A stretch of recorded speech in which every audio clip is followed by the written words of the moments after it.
Our final speaker for the day is Professor Stephen Daniels.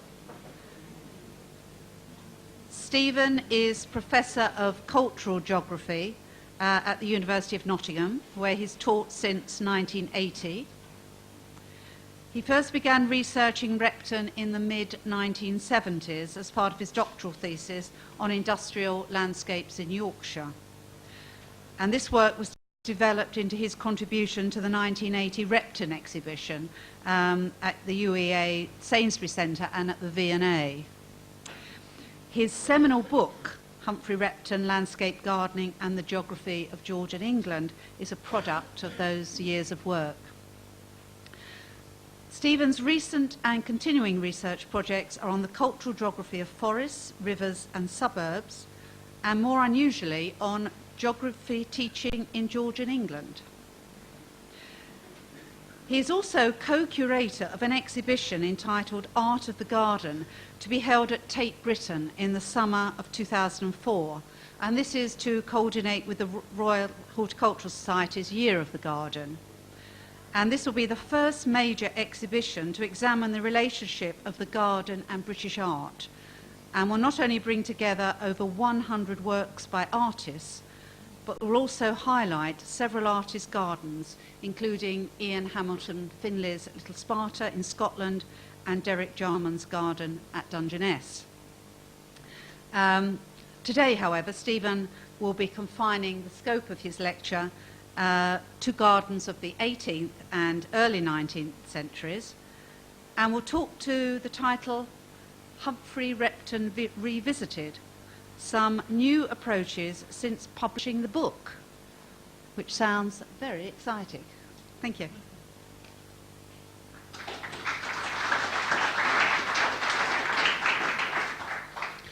Thanks very much indeed. The field of Waterloo is a field of mercy to ours, said John Constable about landscape painting, but he might equally have said it about landscape gardening too at this time, and I'm pleased to see that the gladiatorial traditions of dispute are continuing.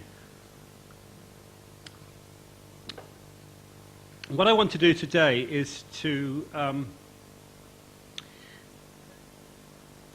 revisit some of the issues arising from my book as they appeared in reviews especially. The book, Humphrey Repton, Landscape Gardening and Geography of Georgian England, was published 4 years ago, and it's 5 years since it was written. It reprinted, but we need to shift a few more copies before a second edition is called for.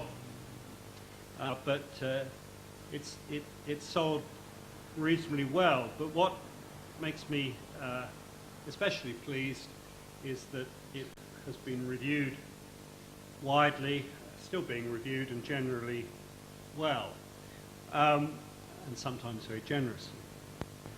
And I was also pleased to see that it was reviewed as a piece of bookmaking as well as my text, because I think it's a frankly superb piece of design that's worthy of the man that it's about. I personally haven't really pursued much Repton research since then, although I have a box in which I place new information as it comes to light for a second edition, if ever there's a demand for it. There have been some new plans and designs have come to light. Wanstead springs to mind.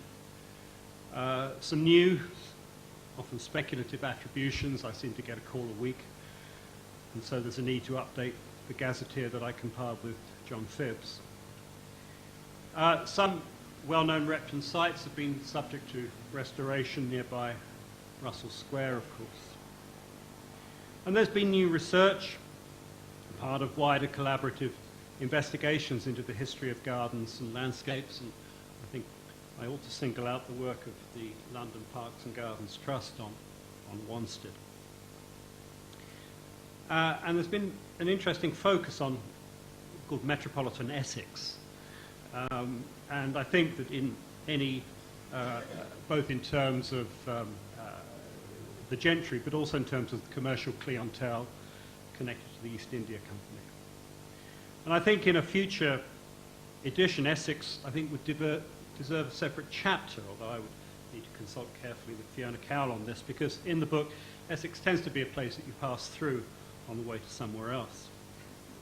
Norfolk gets a chapter as a home county, but I think Essex deserves one too.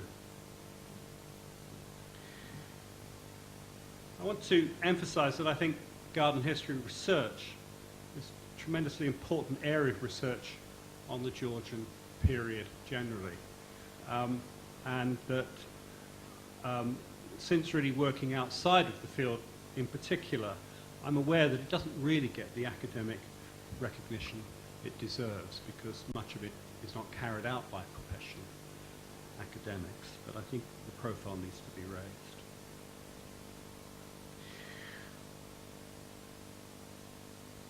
In the book, I tried to do two things, combine them, which was a challenge. In some ways, it's a book of record, and it's obviously particularly true of the Gazetteer. But it's also a necessarily selective interpretation, narrating Repton's life and work in terms of 5 what I call geographical regimes: roads and travel, his home county of Norfolk, a picturesque landscape as both a place on the ground and an aesthetic discourse, aristocratic patronage, and the surroundings of cities. And Repton's life and work is narrated 5 times in terms of these particular domains. He dies 5 times in the book. Most reviewers appreciated the force of this scheme and the theoretical underpinning in current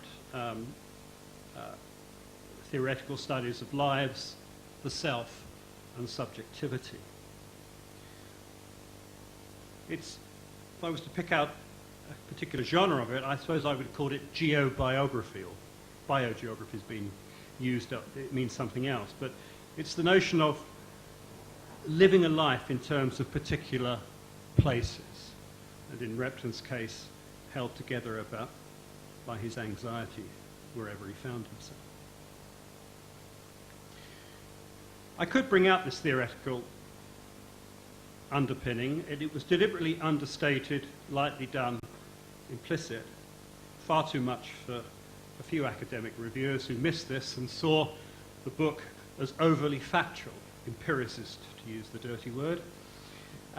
Some reviewers confessed themselves overwhelmed by the facts in the book, somehow that context excluded theory. It doesn't. Even so, the academic tenor was too much for some newspaper reviewers.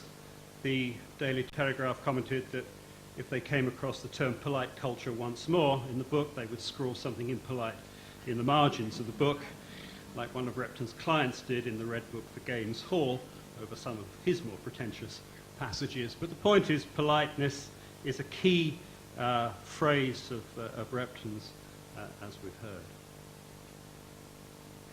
Necessarily, many things were left out. I'm not sure, is Patrick Ayres here? No. In an otherwise very generous review in what used to be called the Journal of Garden History, it's Studies in the History of Garden, something design. Anyway, he complained that his pet Wentworth Woodhouse was missed out. He, of course, was promoting it at the time for your votes on that BBC television programme. And I think, in another edition it might well be installed as an issue in aristocratic patronage. So, and also there was a good deal of complaint about the development of Repton sites since. In a review which appeared as part of a book, somebody complained that there were no modern photographs in the book. Well, this is entirely deliberate and to the point. That's not what the book was about. It wasn't about charting Repton landscapes up to date, although there may be a place for doing that. So it wasn't, as it were, in the style of another biography that it might have been. Another point that was made, I think this was made in Hugh Prince's here, review, is that there doesn't seem to be any great spectacular masterpiece of Repton on the ground, in a way that one associates particularly with both professional landscape designers and some gentlemen amateurs. And I think this is an issue in presenting Repton in the present, as it were.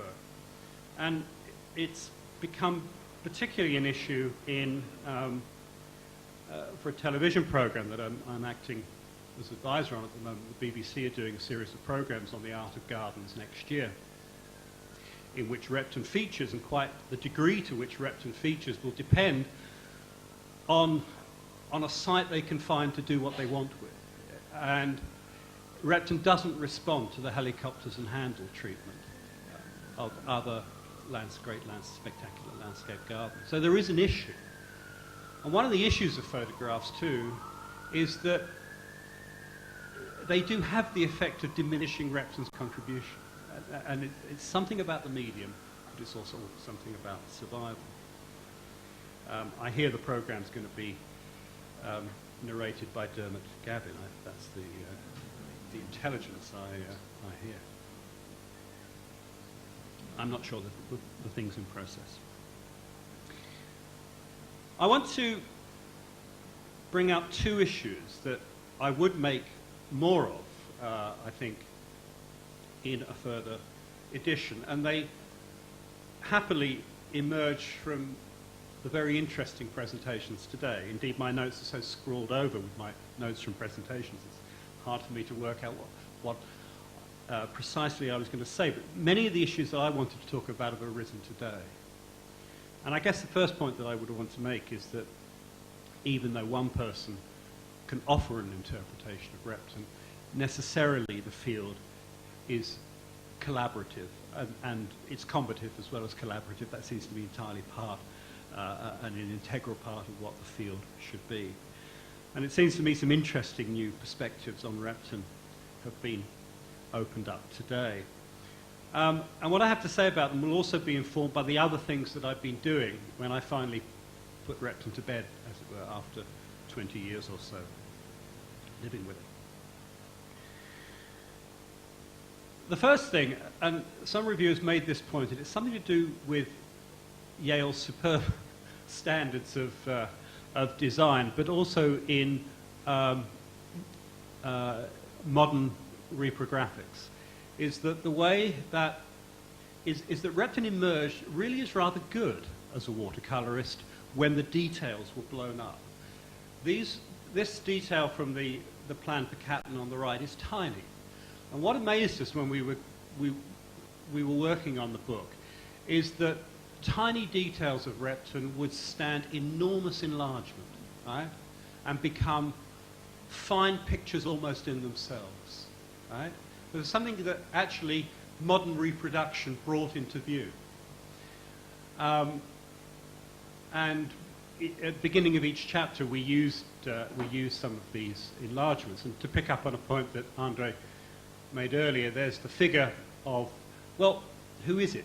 I think this is Repton representing himself as a young man. This is Catton, very early commission. I think he'd filled out since then, so it's either another member of the family, or I think it reminds me of his portraits of himself when he was a young beau in Norwich, his sketches being admired by two members of the family. And I think this issue, which a number of speakers have addressed, which is Repton's conversion of landscape gardening into what he called a polite art, is fundamental. And it's also fundamental in trying to distance himself, and as ever with Repton, rewriting the history of landscape gardening. Repton writes constantly about himself, writes himself in, writes other people out. He does that all the time. And as much as he's trying to affiliate with people, he's also trying to distance people too. So here's this passage where he's describing the genealogy with Brown and why he wasn't, he was sort of an artist but wasn't really. It can hardly be expected that a man bred and constantly living in the kitchen garden should possess all these requisites. Yet because the immortal Brown was originally a kitchen gardener, it is too common to find every man who can handle a rake or spade pretending to give his opinion on the most difficult points of improvement. It may be asked from whence Mr. Brown derived his knowledge, and the answer is obvious, that being patronised by a few persons of rank acknowledged good taste, as it were, it diffused down to him. And though Brown could not design, there exist many pictures of scenery made under his instruction, which his imagination alone had painted. Very interesting example of the way Repton works in relationship to Brown, both claiming an affiliation, but also marking a disjunction between, as it were, the prehistory of landscape gardening, right, and then landscape gardening when it became a fully fledged polite art. Landscape gardening, of course, was a term which Repton, I'm not sure if he was aware of Shenstone's use of it, but it was a term he claimed to have adopted, but he certainly reformulated it. He also used, and I'm interested in this, the word professor, very interesting word at the time, and using that both in the sense of, a bit like the professor of perspective at the Royal Academy at the time, of someone who's involved in education and instruction, but also professor in the terms of being a professional, right, of looking forward. And that, of course, was what got some of his gentleman amateur antagonists so hot under the collar. It was precisely his professionalism. And, of course, they used the professor in its pejorative term to mean the kind of ridiculous pedant as a way of attacking him. It's an interesting use of the word at the time. Okay, so if we move on. There's another wonderful detail from the Brighton Pavilion book. I mean, it's literally centimetres high. And that's obsequiousness, carriage. But that wonderful little sketch of the carriage, and quite sure it was somebody importuning outside or whatever. But it's the most wonderful humid incident.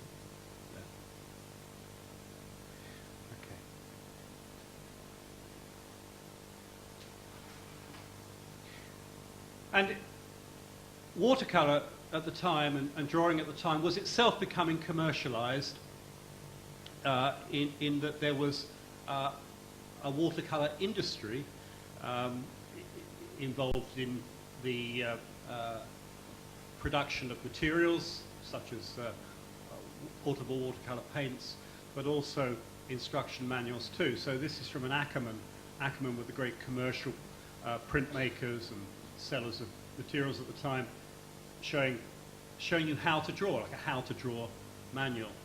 And this is something that Repton did himself for a client in fairly late in 1811, that he provided a series of lessons for the client's children in preparing a landscape in the so-called progressive style of watercolour drawing, going through various stages, laying on tints.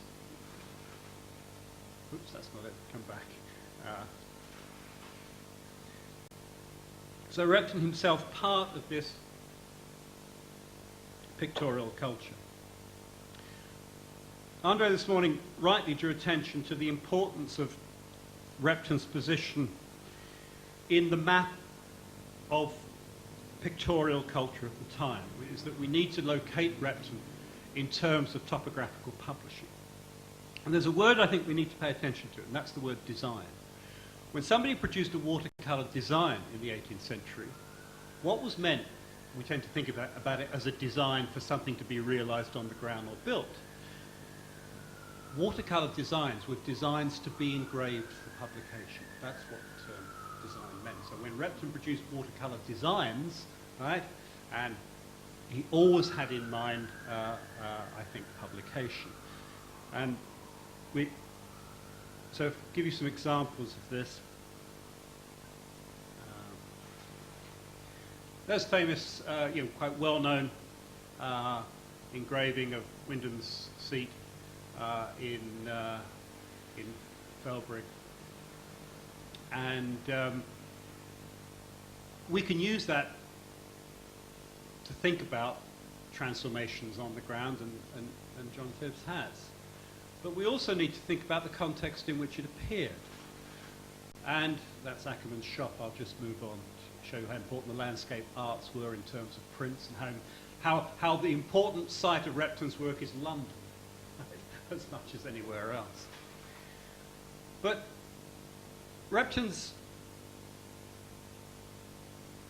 the engraving after Repton of Felbrigg appeared in Walker's Copperplate magazine in the 1790s, along with a whole range of other sites, and that's the way that it must be understood, as an album of views of Britain that Walker, the great engraver, is compiling, along with the work of J.M.W. Turner. This is Turner's view of Rochester, with the cathedral in the background, the shipping. So this is this was like a picture of Britain, patriotic picture, increasing, is going to be at war with France.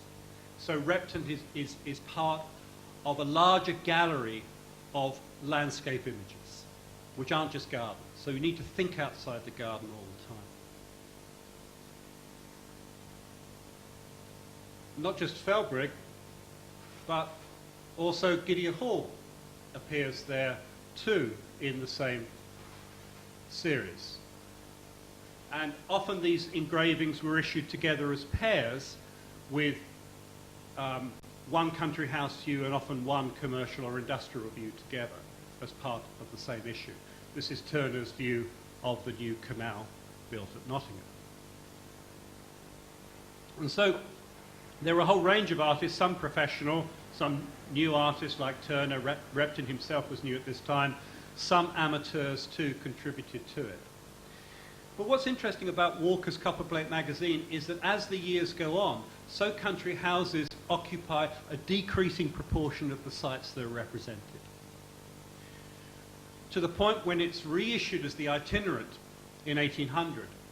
The only country house view is this one, which is a Repton site, but it's not by Repton. This is Turner's view of Hampton Court. And so what's happened is the whole view of Britain has changed during the wartime years, is that the aristocratic landscape is no longer seen as the patriotic landscape. The patriotic landscape is seen about industry, commerce, bridge building, and all the artists are professional artists. So we need to locate Repton in terms of this broader visual culture. We also need to think about, we also need to think about the way Repton is redrawn and revised. So on the right is Rivenal, and on the left, I was a bit condescending about this in the book, is the Loudon re-engraving. And I think it's Loudon's, it's the woodcuts that Loudon uses quite as much as his text that are interesting in the way that Repton becomes revised. And just as an example of this, this is the well-known scene of interiors in fragments, and Repton wanting to replace the cold austerity of the formal circle with Regency party time here. And what's fascinating about this is the way that the scene is redrawn by Loudon. And much of the sociability and the populousness is kind of depopulated scene.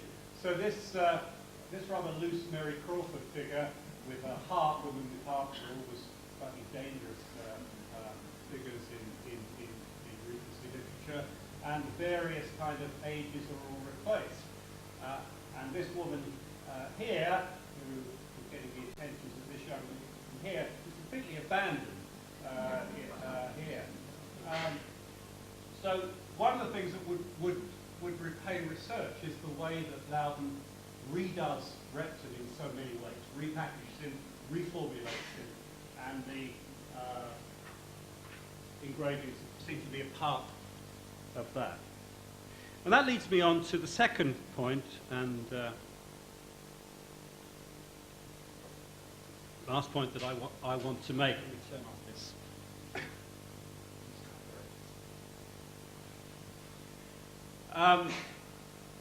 Let's just move on.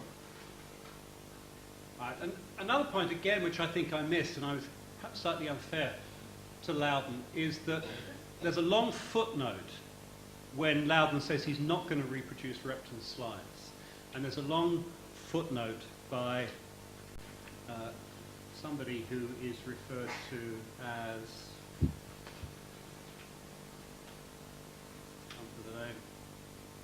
Cataphusin, Oxford, 1839. Who is Cataphusin? It's John Ruskin. And what the point that Ruskin makes, and the point that Loudon's emphasising, is that Loudon is going to replace Repton's windowed views with vignettes, with drawings that fade off to the edges because they're just more appropriate for bookmaking, okay? But also, Repton did use the vignette form for some of his emblems too.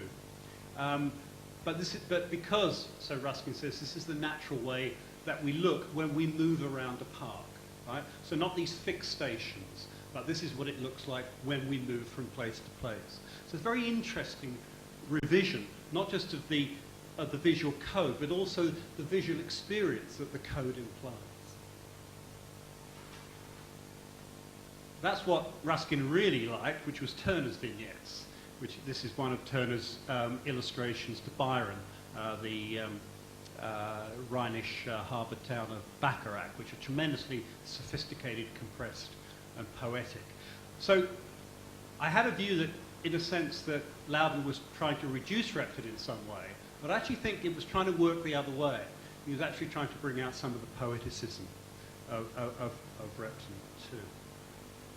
Anyway, that would be a worthwhile research project. Another person who, of course, is important, moving on to, as it were, the afterlife of Humphrey Repton, is his son.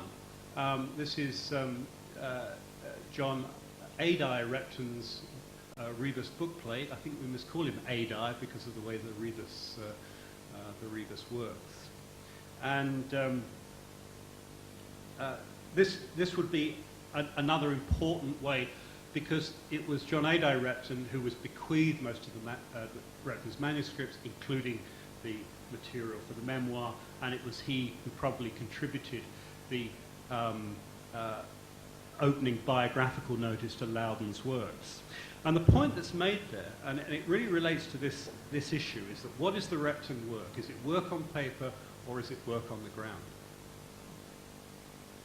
The point that A.B., who is probably John Adye Repton, makes there, is that in 1840, a lot of Repton sites seem to have declined or gone derelict. And indeed to the point where Repton's name was no longer attached. There's a lovely footnote where he says, we've been around a lot of these sites which have red books, so we have a red book, so we go to the site and we say to the gardener, who did this? And the gardener said, my master did it. Right? So there's a sense in which Repton, who tried so hard to give himself the kind of authorship which a signature on a painting would have, there's a sense in which that is being rubbed out after his death. His name is being rubbed out from, the attribution is being rubbed out from sites. And even sites that weren't maintained properly in 10 to 15 years because of the fragility of some of the designs would just collapse. The Gardener's magazine is very useful on this, on some of the fate of Repton's sites. So also are John Britton's Beauties of England and Wales. And there he is, the man who put the sham in Corsham. Did you notice that you delighted the COR on your map of Corsham earlier? It said sham. Here's John Ado again. Another way we might find new Repton sites is to look at the sites of John Ado's drawings. Look at John Ado's fonts if you want to try and find out where some Repton sites are, because in the latter years he went round with his father. Finally, Repton's afterlife in the 19th and 20th century.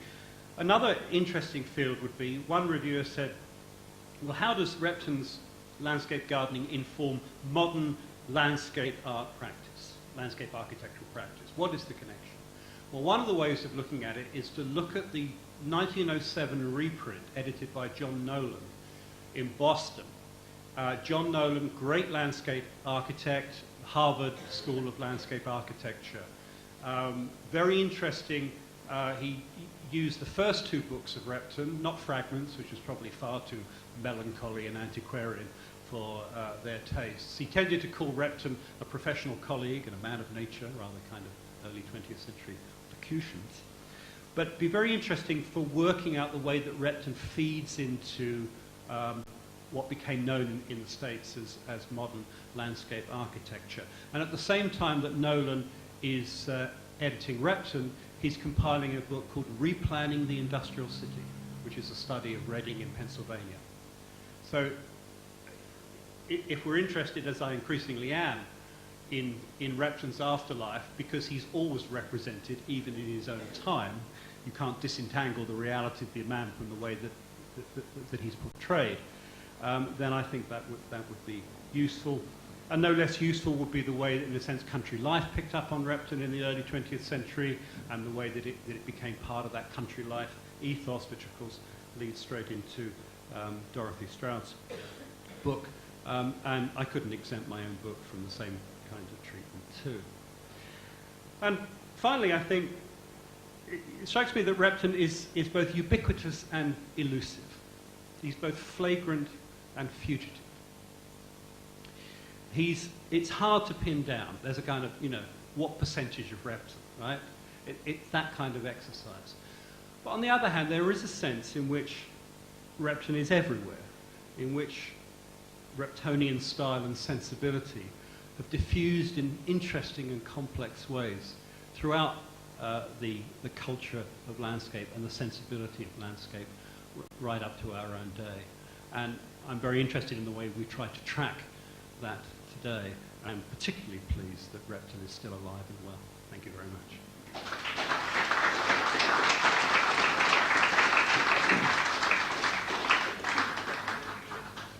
Thank you very much, Stephen, for what amounts to an objective appreciation of your own book, which is, I'm sure, a very difficult task.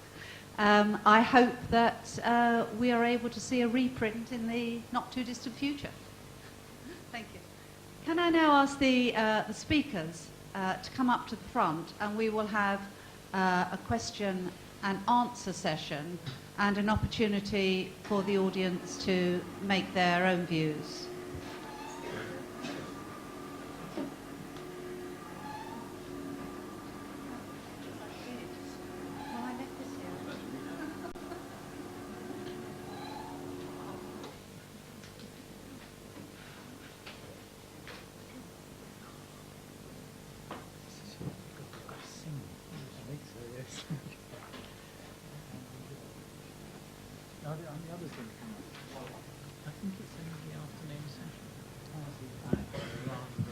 Who would like to ask the first question or make the first comment? Don't be shy, you don't get any tea for half an hour.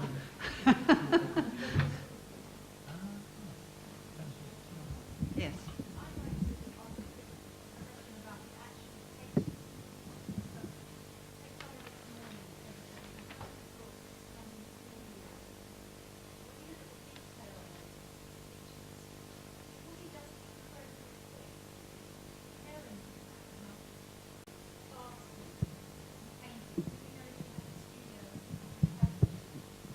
Well, he didn't paint plein air.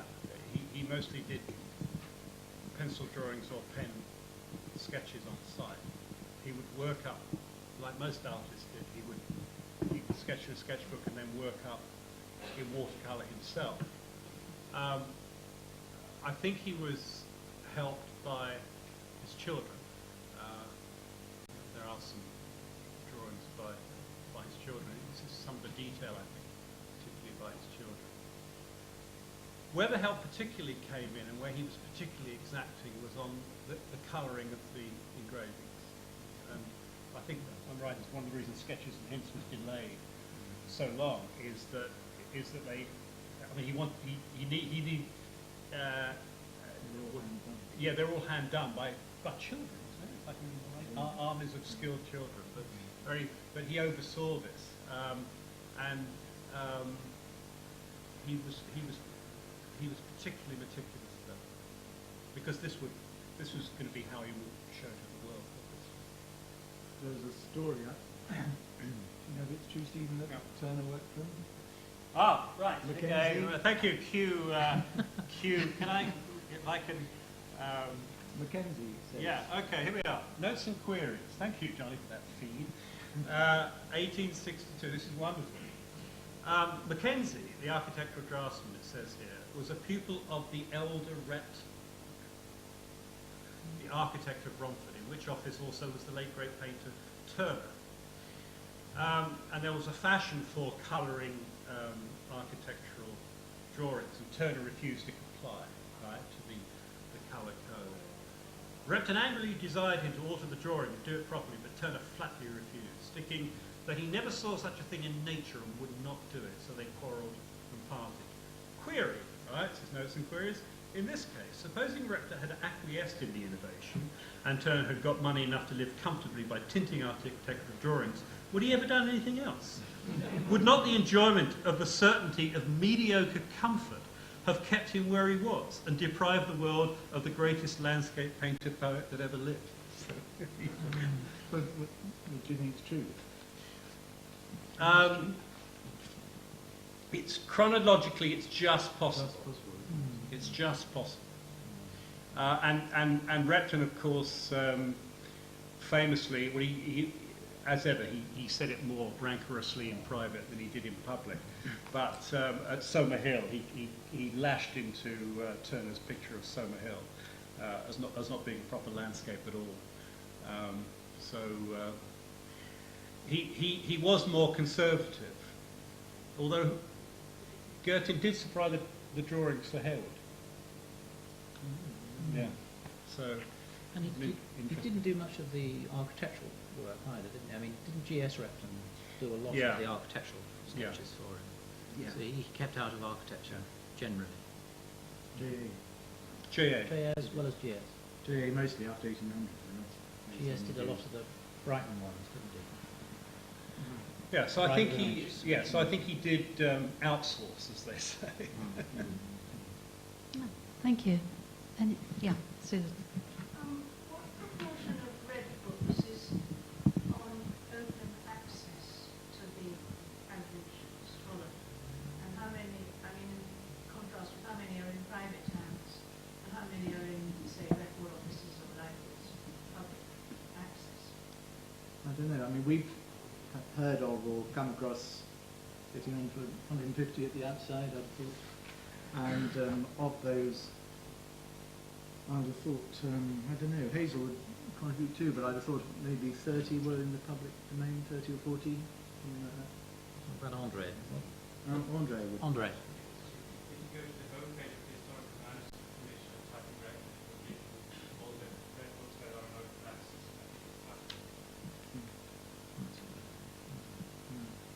Could you just say there that when you say open access, I don't know about other record offices, but Essex Record Office gives you open access to color printing. Yes, that's, It's the text I'm interested in, yeah. because that doesn't necessarily be produced No. in learned papers or tomes. I did suggest. I mean, you know what I particularly would want to look at. What? And you have Kitchen to be garden. a lot of red books probably, to just look like the one detail that may... Well, I've got actually quite some, I know where all the best stuff on kitchen gardens is, I think. But I do think that if the Gardening Society was looking for another kind of or benefactors for another project, then somehow or other making available all of the red books with transcripts of all of the texts would be a fantastic contribution, because currently each one of us, Hazel, Andre, Steve, me, you, Tim, we've all had to go tramping around from house to house or begging and borrowing copies or somebody's notes and all that, and it's such a labour. You would think with digital camera technology that Yeah. it would be simple now. Yeah. Owners are amazingly reluctant to risk losing copyright or something. Is that what it is? Do they own it, the owners of the books? Yes. Yeah. Yes. Yes. Hmm. Try telling them they don't. You'll see what Yeah. It was Repton's book. The only reason that you Some saw expired.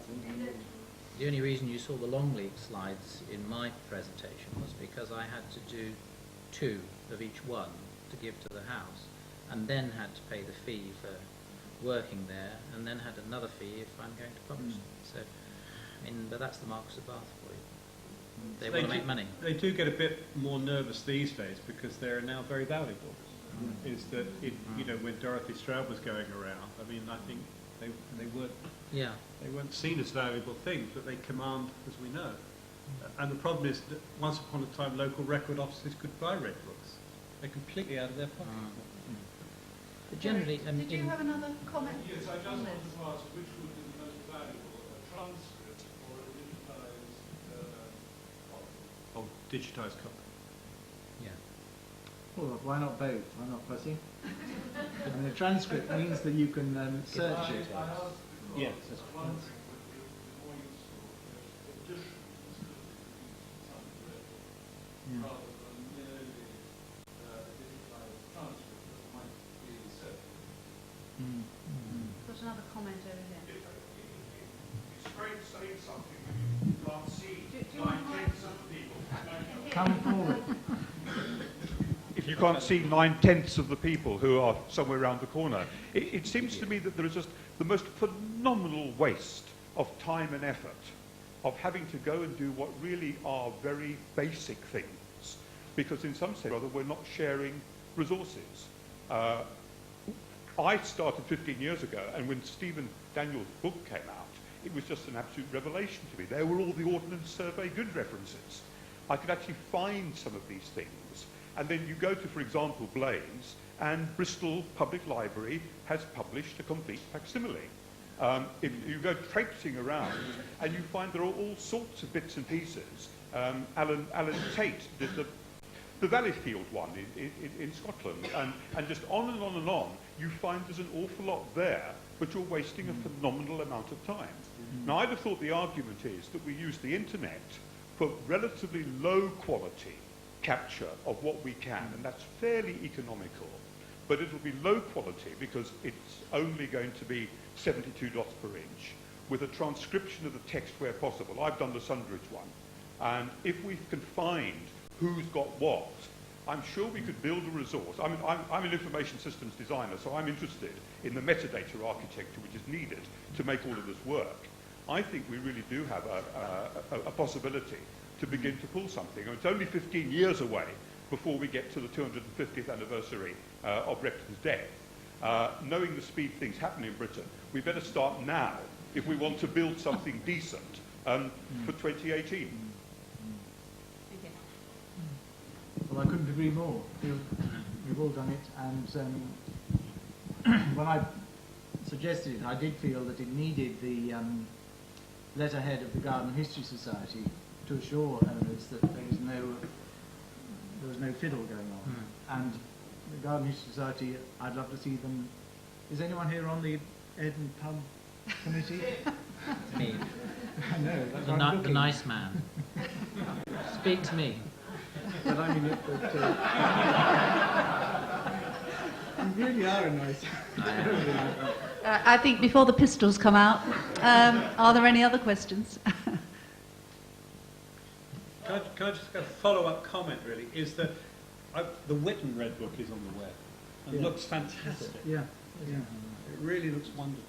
yeah. And you can enlarge, Yeah. you can see the grain of the paper. It's fantastic. Charles was going to say something. Charles. Well, with one of my humble member of the Garden Society,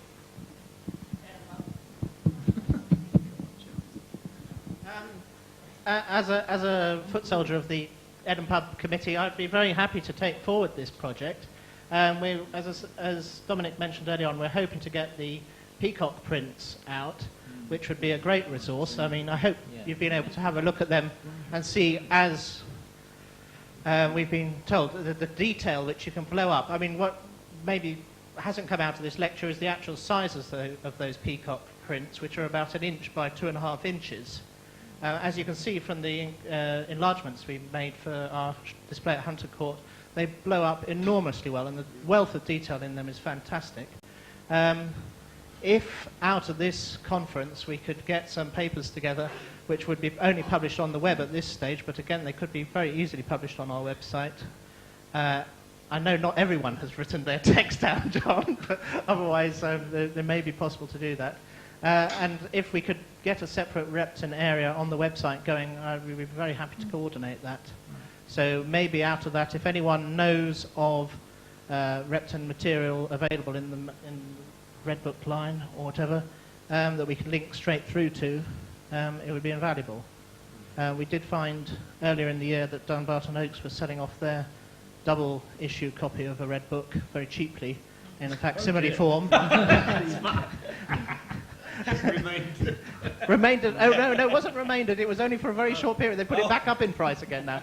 But you could get two Red Books for about 15 quid, which was very good. So yeah, let's hope. If you get in touch with us at webmaster@gardenhistorysociety.org, we are, org. Please do, and we'll just mark your email Repton, and it will get through to us. Well, thank you very much for that offer, Charles. Are there any other questions? Comments?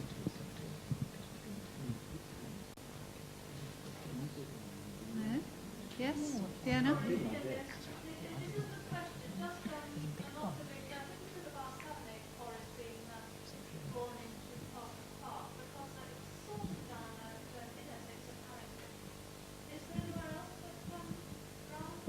Yes, he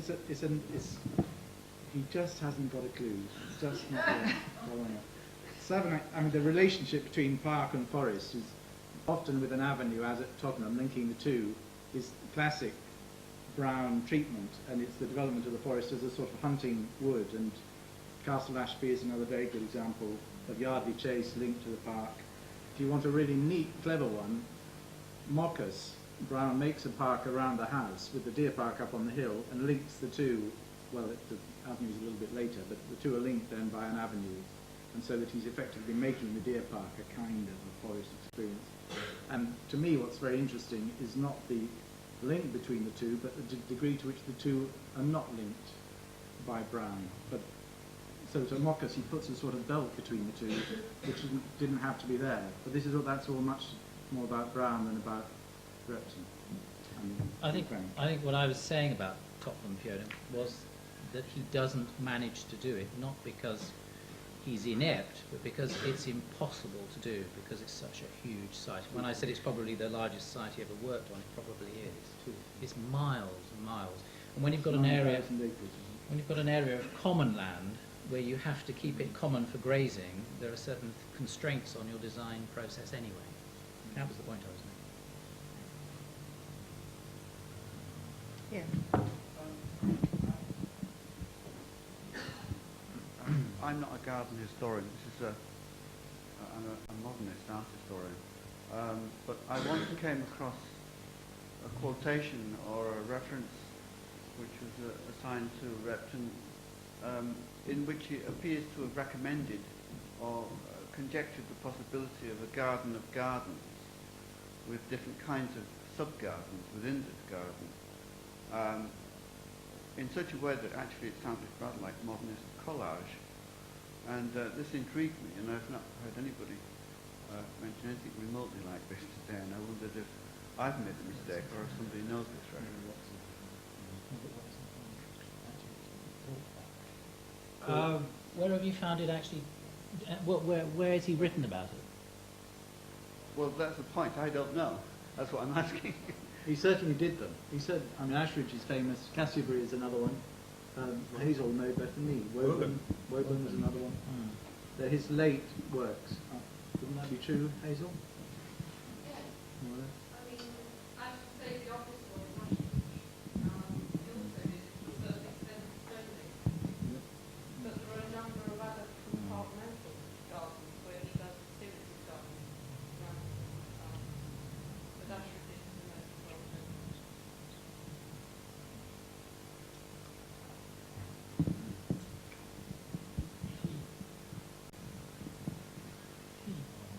Yes.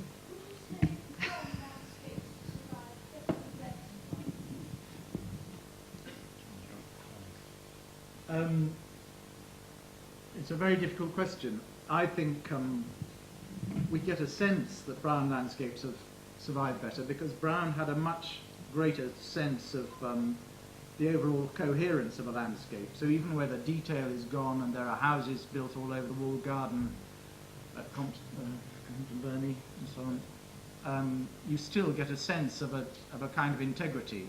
And Repton's landscapes, I don't think they very often had that integrity. You would get, as at Port Eliot and other places, you get these areas of intense detail, and then everything tends to go a bit flat in the middle, and then you get another area of detail. And so there's a greater sense that Browns have survived, but I don't think it's necessarily true. Nearly all Brown's villas have gone, and 25% of his work was villas. And similarly, all the smaller Reptons are much more threatened, but that's simply because small landscapes are much more vulnerable than large ones.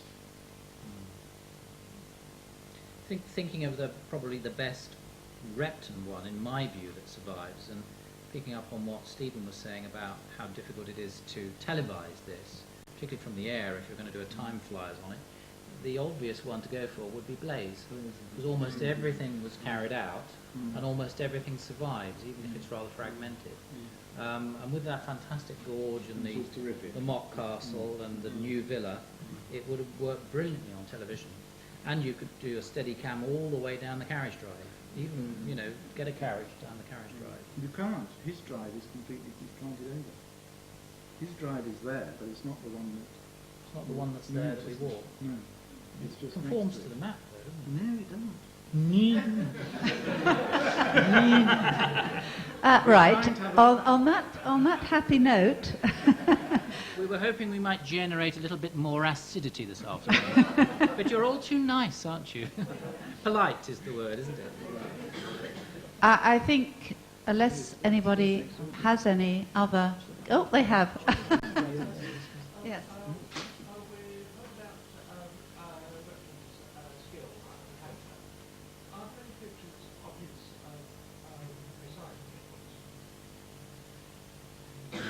Yes, there are.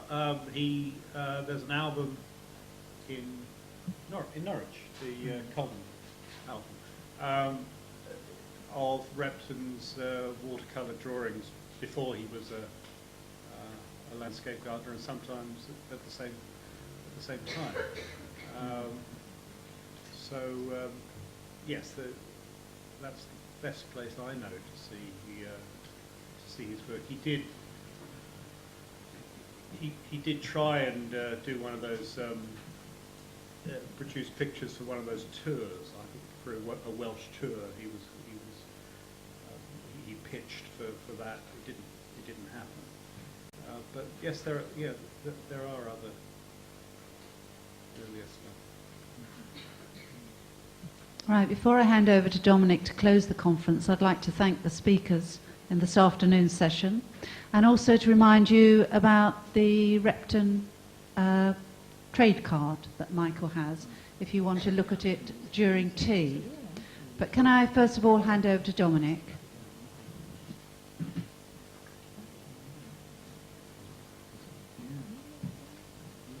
Sorry, I know you all excuse me, all want to go and have tea, so I'll be very quick. I think it's been an extraordinarily exciting day. Just a very quick whiz through all the speakers, the sort of bits that I've taken with me. First of all, with Derek, an extraordinarily affectionate curator of an extraordinary set of maps and drawings. But what I found was that he took us through them with a real understanding of topography. And that rather set us up for Mr. Repton as a man who appeared to understand topography, I think contrary to what Johnny has said.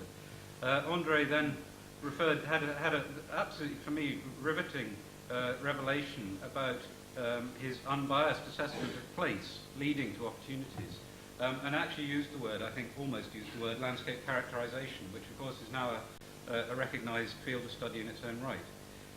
Then Hazel moving on and showing us that we can look for both art history and accomplished social commentary in Repton's works. I was also, in fact, very impressed by the fact that she seems to have walked the entire country. Of course, with Tim, we can take away grovelling snobbery, the shifty accountant, the imaginative and seductive watercolours, and of course the final nail in the coffin for landscape architect versus contractor. Johnny simply left us with peeps and bursts.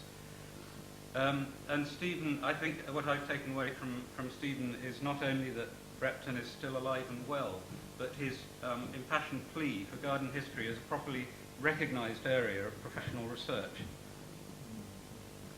Many thanks to Robert Peel for putting together today's programme and for revealing so much new material. And I would like you to applaud Robert.